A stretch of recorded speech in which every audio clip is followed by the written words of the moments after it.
Welcome to the Teacher Rockstar Podcast, the podcast that's dedicated to providing valuable insights, practical tips, and proven strategies to equip new teachers for success. I'm your host, Steve Hiles, retired educator, published author, and instructional coach. Join me in each episode as we offer a supportive platform for navigating the challenges of the teaching profession. In today's episode, Dr. Bill Copeland will be discussing 10 skill sets that teachers need to coach. And now I'd like to take a moment to share a little bit about today's special guest. Bill Copeland is founder and professor of the highly successful undergraduate policy studies major at Syracuse University, which has more than 200 majors annually. He is the Laura J. and L. Douglas Meredith Professor for Teaching Excellence at the Maxwell School and College of Arts and Sciences at Syracuse University. An author of 110 books and articles, many of which are in education, he has taught and advised tens of thousands of undergraduates over his 50-plus years of teaching. He has also trained more than 1,000 high school teachers, 100-plus of which offer his freshman course in high school. Bill Copeland's mission is to equip students with the practical skills they need to have career success while leaving society better than they found it. His Skills Win program seeks to improve education throughout the United States. Copeland's mantra, skills to do well and do good, has motivated generations of Syracuse University alumni to tackle 21st century challenges. Welcome to the Teacher Rockstar Podcast. I'm your host, Steve Hiles, and today we have with us Dr. Bill Copeland to talk about 10 skills that teachers need to coach. Welcome to the show, Bill. Glad to be here. I always enjoy talking to you. All right, it's glad to have you back again. Would you like to just take a moment, to share your journey in education? I think the audience would really love to hear that. Okay, so I graduated with a BA from Johns Hopkins in 1960. Didn't know what I wanted to do, and ended up going to American University to study international relations because I thought it was interesting. And I discovered that I was really good at doing research and academic stuff. But more important to me was they had me started teaching classes as a second-year graduate student, and I loved the teaching. Yeah. I graduated, went to Wayne State, where I did a lot of research and teaching, but I was unhappy there because they were emphasizing research, and I wanted to emphasize teaching. So I came to Syracuse University in 1969. I've been here ever since. I was in the political science department, but also I started running the international relations program. And then I got a hold of a dying program and became director of it and transformed it into the policy studies program, which has grown to over 250 undergraduate majors every year and been extremely successful. And at the same time, he became more committed to teaching. Okay, well, that's super. Let's go ahead and dive right into your 10 skill sets that teachers need to coach. I have to ask you, how can teachers collectively, foster a culture of accountability within the educational community? And that represents skill number one, which is taking responsibility. Oh, I see. Yeah. I think that the teachers have to do what's necessary to keep their job, get promoted, and get raises. That's one thing. Yeah. But they need to take responsibility to provide students with the capability to function in the world and to have a successful career and be a good citizen and be a good person. So I think the skills should be their hidden curriculum. And if they would focus on that after taking care of business, I think our students will be a lot better off than they are now. I see. Well, let me ask you this. Can you speak to in what ways can educators collaboratively work towards, enhancing their physical skills? And that leads us to the skill set 2. How do you speak to that? The developing physical skills? Well, you're saying how can the teachers do it, but we're talking about how can the teachers help students do it, right? Absolutely. Yeah. Yeah. Absolutely. So I have 4 categories, which are sort of maybe weird. Stay well, and that's both health, physical and mental. Mm-hmm. Look good, because that's what you need when you go out in the world and you want to make money or change things. I also have typing down, because with today's world, there's so much typing you have to do because you're on computers all day. And then I also put down write legibly, because I can't read my own notes. I consider I'm very weak. I get an F on write legibly, and it's actually quite limiting. And then also, in the last few years, I have students that will meet with me and they'll have their computer open and they'll be taking notes while they're talking to me. Then they send it back to me. And then we both know what we agreed to do. It's almost like a contract. And Absolutely. It's not exactly physical, but it is sort of physical because you have to do it while you're also talking. Right. So teachers can promote all this by having exercise in class, talking about it. It's a pretty significant part of a person's life is their physical well-being. Absolutely. Absolutely. Well, let me ask you this. How do teachers ensure effective verbal communication within the school community? My list is converse one-on-one, present to groups, and use visual displays. Now, I think the first one is the most important, converse one-on-one, and it's the skill level that nobody focuses on because it's not in usually course objectives. And so you'll have the teachers emphasizing like public presentations and PowerPoint, which is good. It's good, but it's not close to personal communications. And the way they promote it is when they're talking to students and they don't understand what the student's saying, ask them. And then also ask the student if they understood what you're saying. And if it's written and they send an email that's not clear, come back on them right away. You don't have to criticize them. You can say, I don't understand what you're saying. Can you rephrase this? And it sounds like sort of a trivial thing, but I find much of the biggest problem in group work and people's lives is poor communications. That you have to have a listener, you have to have a speaker, right? You always talk to each other. So I think when you're in a class and students bring up things, have in the back of your mind, okay, how clear was what the student said? I'll give you an example. Students do this. People do this all the time. So do you want to go to a Chinese restaurant or an Italian restaurant? The answer is, well, I like Italian and I like Chinese, and I think Chinese is sort of better for you. And I say to them, don't give me the rationale. Answer my question. Yeah. So you want to go to a Chinese or an Italian restaurant? The answer is Chinese, or the answer is Italian. The answer is not a dialogue on why you chose it. Now, you could say Chinese, and then you could say why. Yeah. And say the answer first.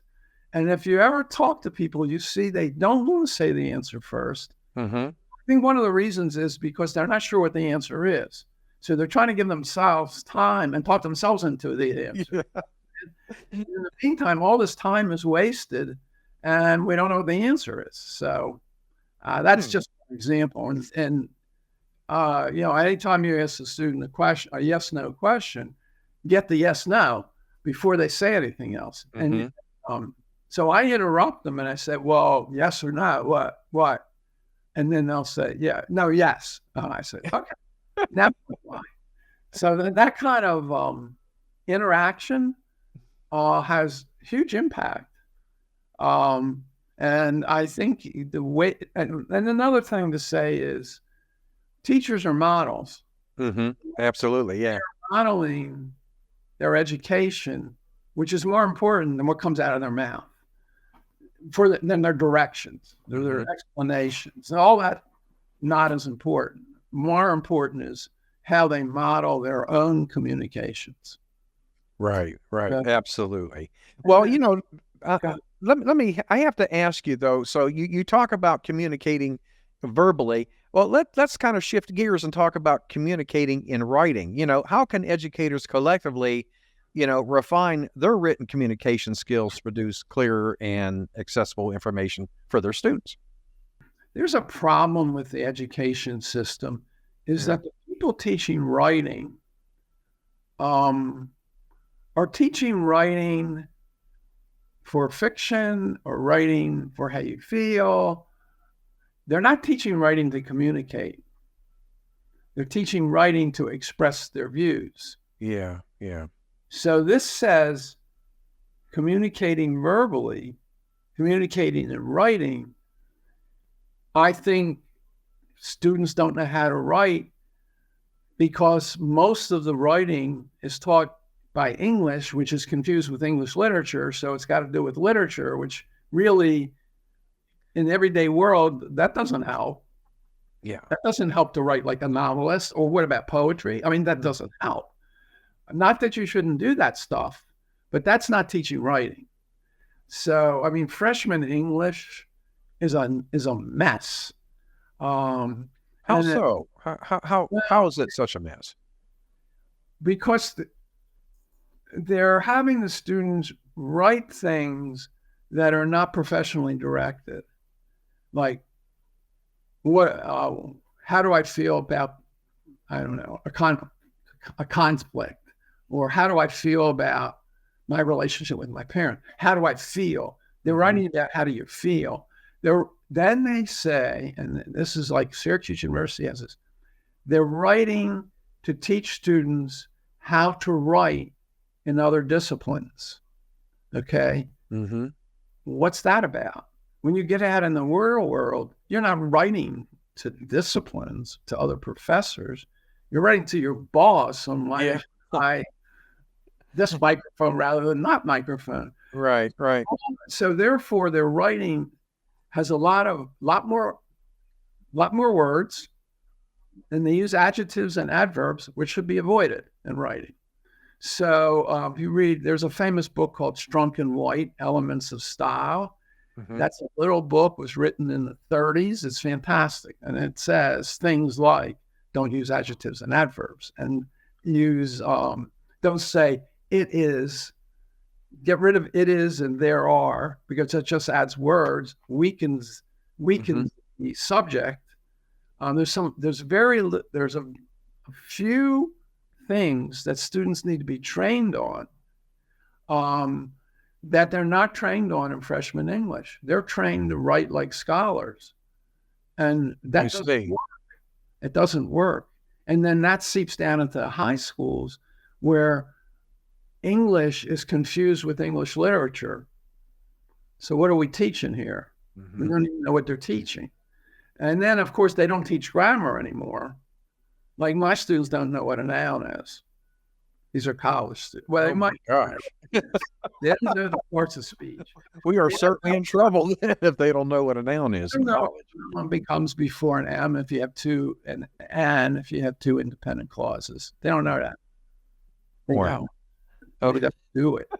And so it's pretty bad. It's pretty, my gosh. well, I guess the bottom line is teach writing to communicate. Now, let me ask you this. Do you think students should be directed to do authentic writing instead of just writing to an arbitrary prompt? Oh, definitely.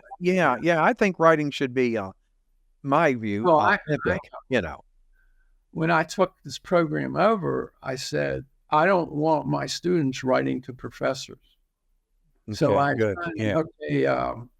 the head of the Boys and Girls Club, write them a memo on how to increase enrollment. Write with a purpose and write it to somebody else. Don't write it to me. Yeah. And that's not what's taught, though. That's not what's taught. There is some of it. Yeah. That's why project-based learning is so important. Oh, yeah. I agree 100% with that. I love that. Absolutely. the other thing about writing is the students don't edit and proof.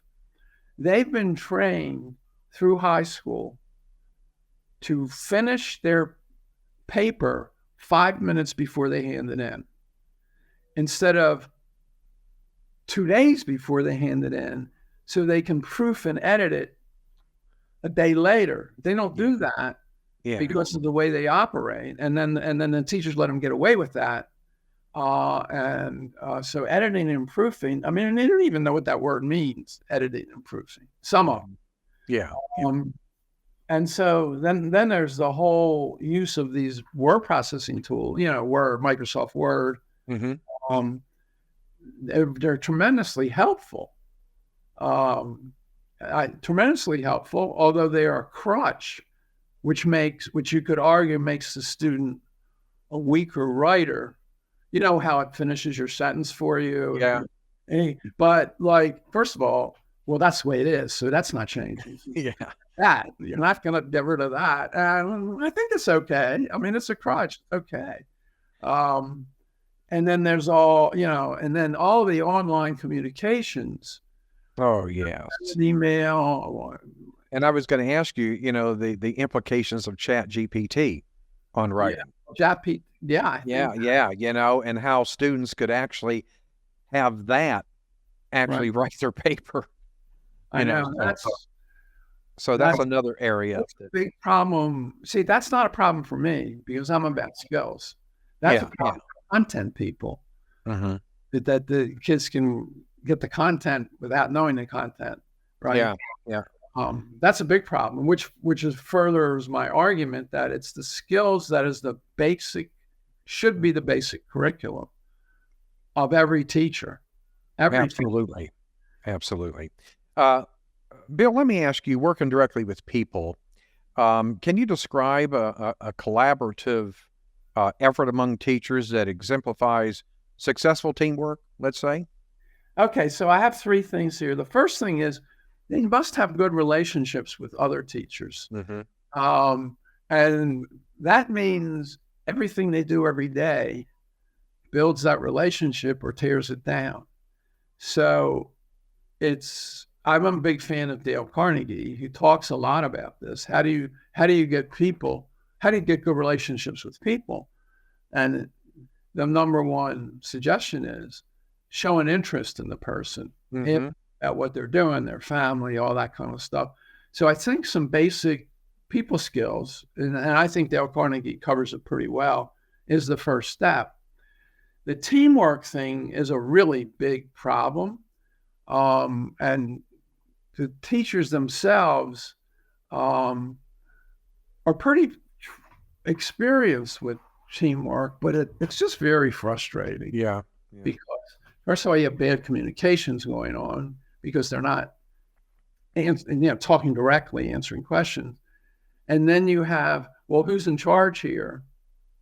And there's people not taking notes, and then there's all kinds of confusions. They can go down a trail. You have some sort of group think going on. My example of that is, the students stop eating cafeteria lunches. So that's a problem. Well, how are you going to solve that problem? Well, let's make some ads because they don't know what's going to be. And so they say that the cause of the problem is lack of awareness of the variety. And well, how about it's because the food stinks? Yeah. That cause. Well, they rush to the solution before they identify the cause. Okay. And not that in meetings with teachers and professors. And they're getting into an argument about doing this or that. And I raise my hand and I say, so what's the problem? Mm-hmm. And it sets them back.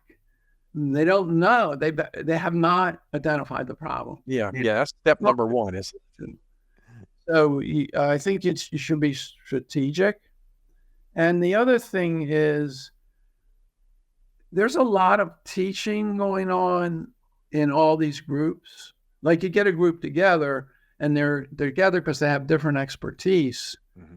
So part of that process is each person helping everybody else understand their area of expertise so they can all figure out how to have a solution. And so I have teaching others as a very important part of any kind of team process. All right. Okay. Well, let's kind of shift gears to influencing people. Can you share some examples of how teachers, as a collective force, can influence educational policies or methodologies? I know that might be a little touchy area there. I don't know. Well, the first problem is that teachers are the low person on a totem pole. Yeah. So they have no power or very little power. That's a shame, isn't it? Yeah. Well, that's, I think, a big cause where government and these boards, and from the feds to the states to the local school boards, stick their fingers in everything. Yeah. And then teachers are giving this elaborate set of objectives that they must comply with. And it's overwhelming. Yes, it is. So how can they get things changed? I'm sort of believe in guerrilla warfare. Just make the changes. Don't ask anybody. Then if you get your hand slapped, then say, oh yeah, you're probably right. I'm going to do that again. Yeah.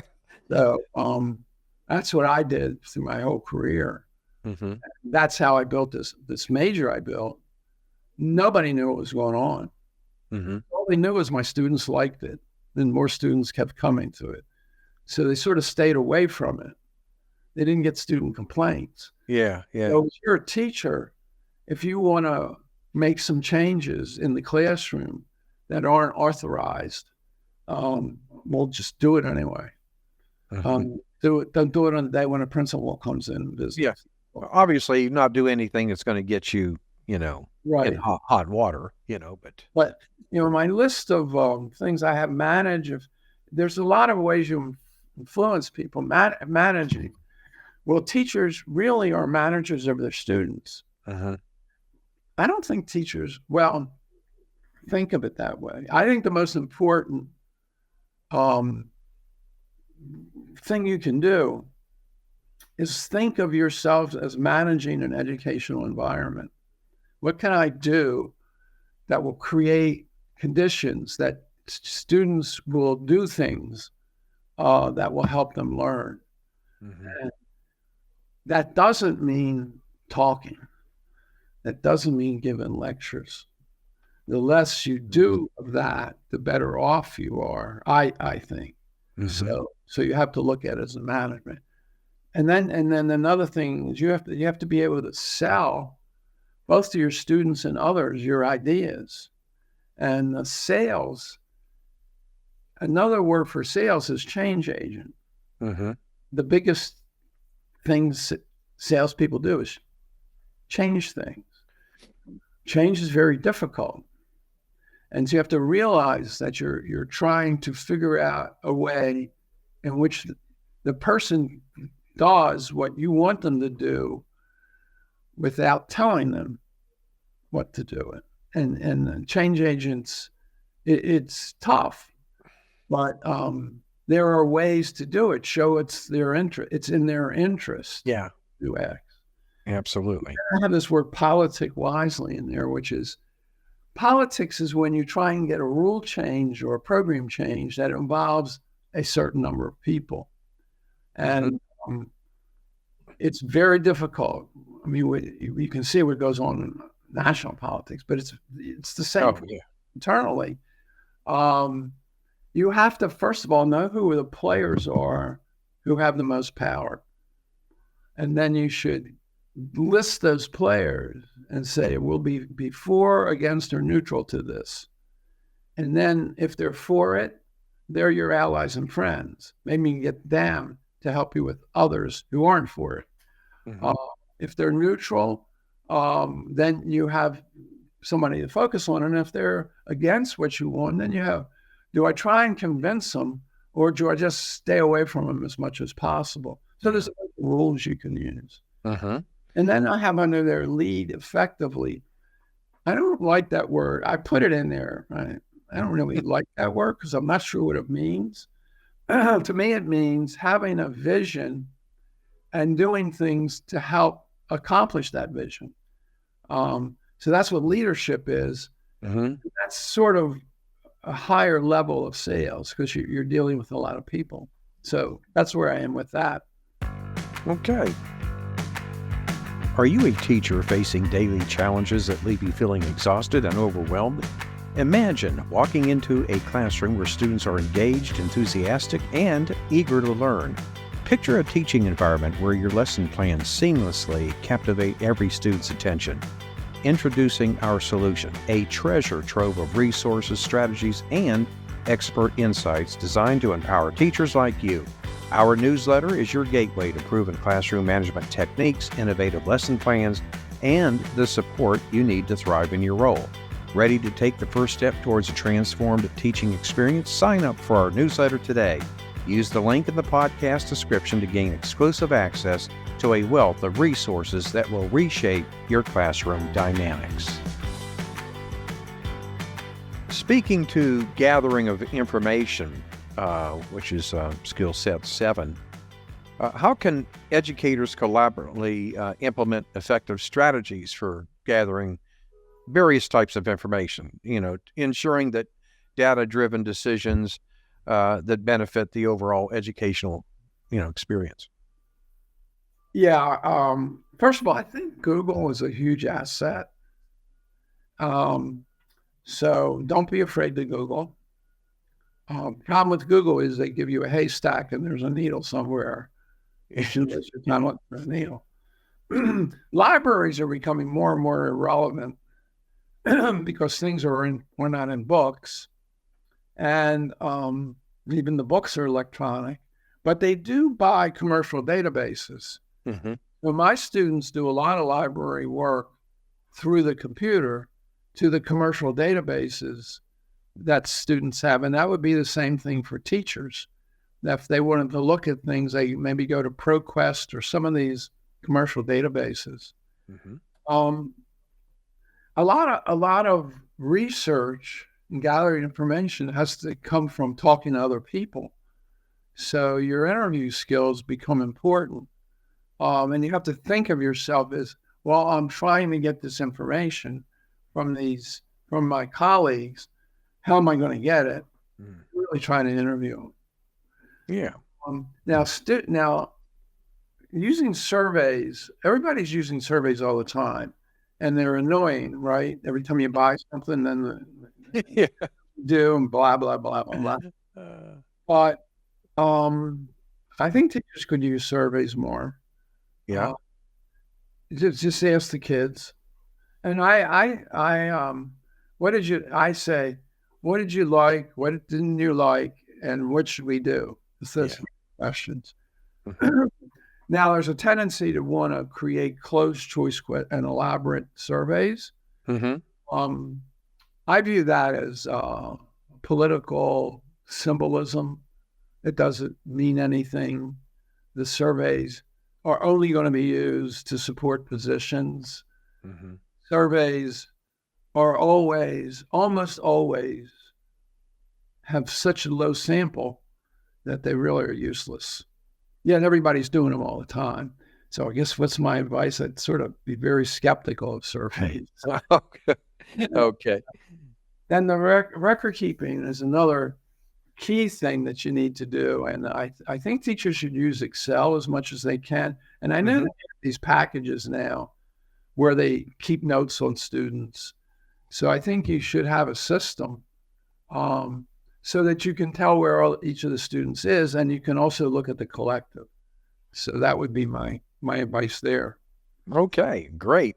Now let's move on to using quantitative tools. Okay, now in which ways can teachers as a group leverage, quantitative tools and data analysis techniques to enhance their teaching? Yeah, I think first of all, don't go too wild and don't use fancy statistics. Mm-hmm. Use spreadsheet programs and look at numbers, how many come to class, or latenesses, or how many turn in their homework on time. Keep those kinds of records, because that may point out something you might want to change. So you need the basic information. And then I think trend line graphs are all right, sort of, am we getting worse or better? Or are the students producing higher scores? And I think I wouldn't put too much emphasis or too much time in that, but I do think you have to have some factual information to back up you're always looking for problems and how to ameliorate them, how to reduce them. We can't do that if you don't have records. Absolutely. Now, sometimes I know as a teacher, I felt that sometimes all the data that can be really overwhelming. Yes. You know, data you get from your district, data you get from your admin. I mean, you know, it just can be totally mind-blowing, you know. It's time consuming, and I'm not a big fan of it. I believe that the people who make these surveys and collect these data never look at them. Then maybe once in a while, they're going to make a point. Then they'll go into it and see if they can make their point. Yeah. I don't see them monitoring the situation. Yeah. I see this being a big factor for like new teachers coming into the field and being, you know, bombarded with all this. Like student surveys. Now, college professors don't like them because some of these surveys are not good, negative. My position is surveys should be used to help improve things, not to judge somebody. Formative versus summative. Formative is, I get this data. Oh, I'm going to cut my lecture in half. Yeah. They're complaining. Summative is, I'm a lousy teacher. You can't win that game. You don't win that game every time. And so what they've done at Syracuse is very interesting. They have a universal survey that they give for courses that professors can use or change. The questions are written in such a way that it's hard for the students to be negative. Most of the questions are positive. And then most of the faculty don't even look at them. And then if it comes up on a tenure or promotion thing, first of all, teaching is not where research is, but almost everybody's a good teacher. It looks like from the data, but they're not, and people know they're not. It's just the way the information comes. So I think the burden of data, these administrators trying to control things, what's on the ground, is one of the biggest problems of our education system. Yeah. It's devastating to teachers, and they have to go and spend this time instead of talking to their students, which is what they should be doing. Yeah, absolutely. Yeah. Well, let me ask you, and this is a good one here that I wanted to get your feedback on, and that's asking and answering the right questions. You know, how can the teaching community collectively develop a culture of inquiry, you know, encouraging thoughtful questioning and a deeper understanding of educational challenges? Well, I have 4 things here, and I think detecting nonsense has to be number one, because there is so much nonsense out there, such abstract babbling that you can't even pay attention to it or follow it. And then there's, using data incorrectly. So you always have to be, does this make sense? Does this make sense? And ask questions that will help you better understand whether it makes sense or not. The other thing is pay attention to detail, because the details really tell you what's going on. Then I have applying knowledge. So I have a big problem with this business of research-based strategies. Like, what does that mean? You mean like you study something? It's connected to the idea of best practices. Yeah. So I think anybody who uses the term best practice is incompetent, because if you take the term seriously, in that it means for any given strategy, you have thousands of pieces of data from different units on the strategies by all schools, and yours was the best. It's impossible. It can't be. That's ridiculous. So why do they keep saying that? Well, because it sounds good, but it's completely phony. You can't have that.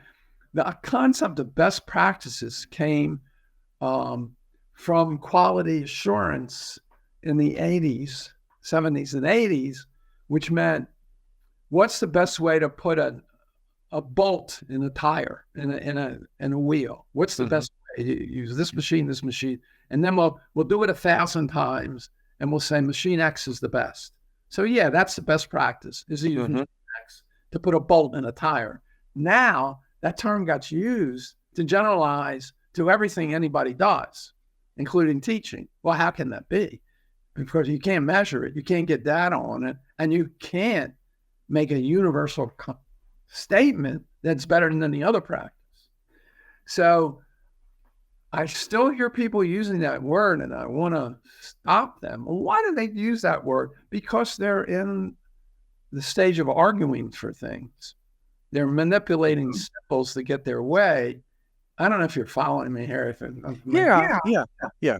And it should be stopped. And that's why I like to say, knowledge is not power. Finding and using knowledge gives you power, but knowledge itself is not power. And then there's this whole research-based thing, which is another term used to bring legitimacy. What does it mean? It doesn't mean anything. The only thing I want to know is, did you try this? Yes. How'd it work out? Pretty well. Oh, okay, great.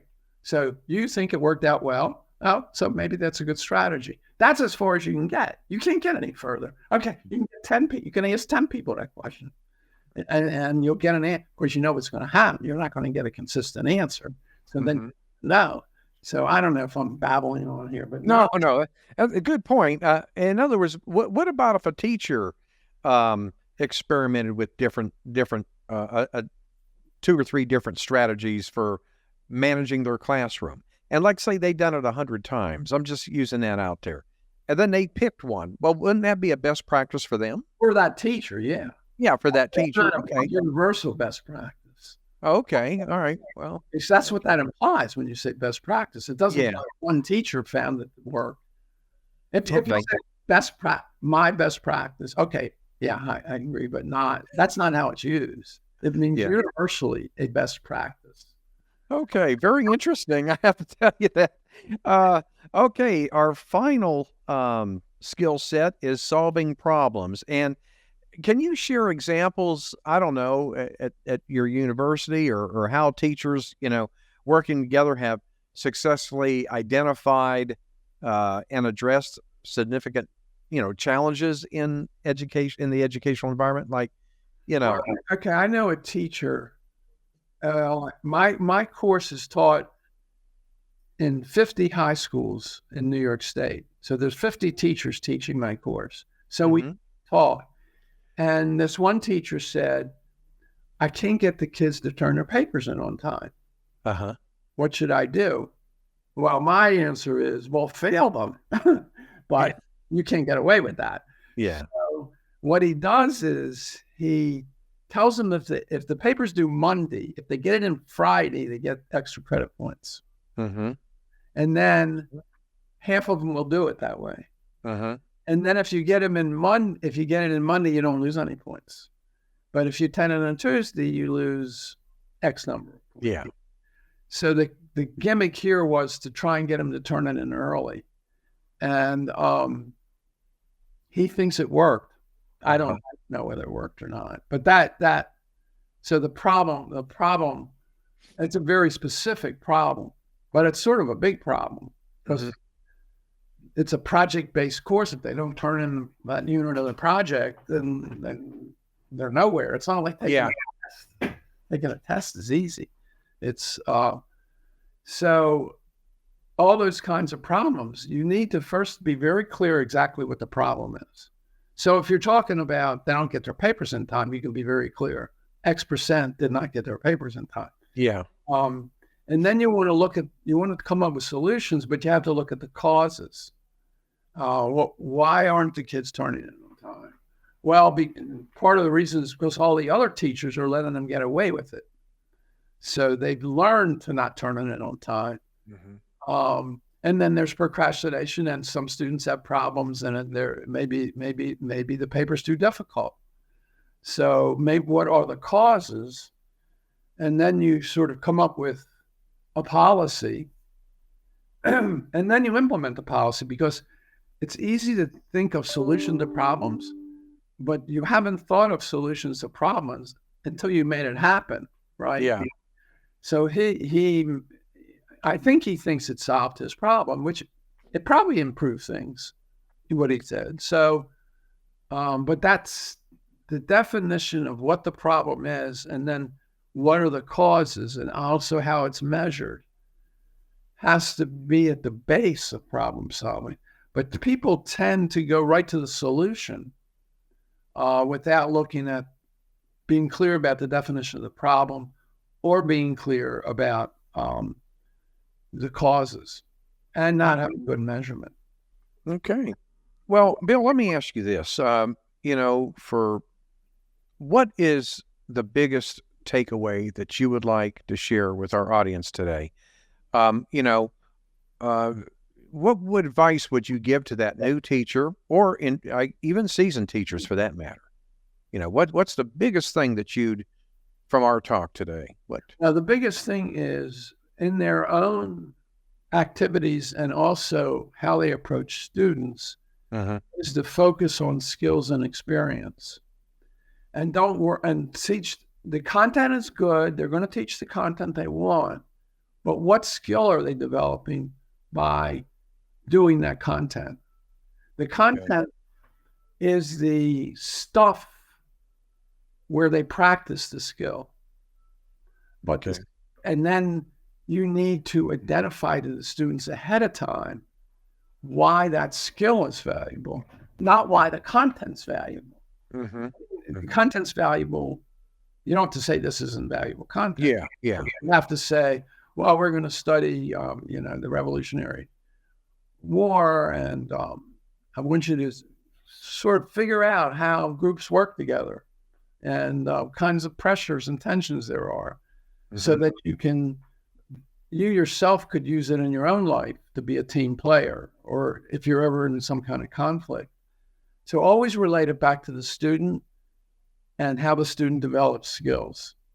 And I think teachers need to be thinking of their skill sets and also give it to their students, because, as we said, you model things and you want them to do it. So I think my 10 skill sets are the hidden curriculum. That's too hidden. It should be more explicit, more in the front of what the students are learning. They should know they're developing their skills. And the teachers should think of what skills are they developing and articulate that to the kids. And this is pretty revolutionary, because they don't do that now. It's we're going to study the Revolutionary War so we can understand the Revolutionary War. And that's a good thing. Understanding the Revolutionary War is a good thing.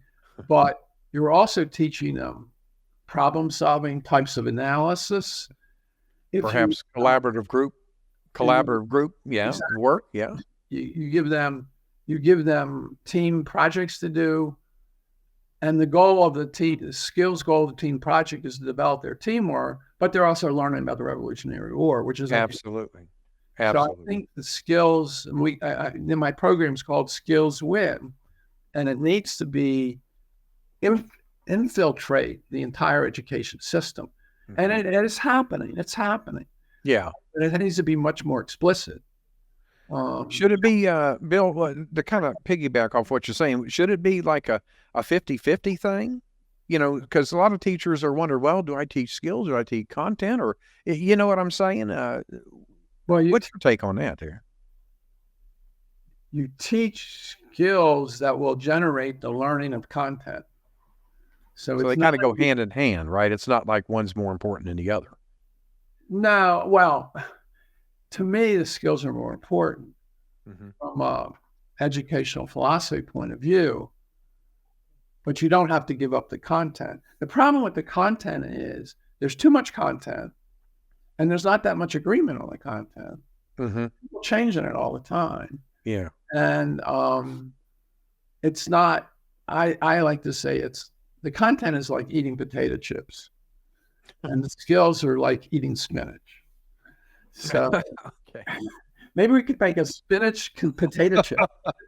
Spinach potato chip.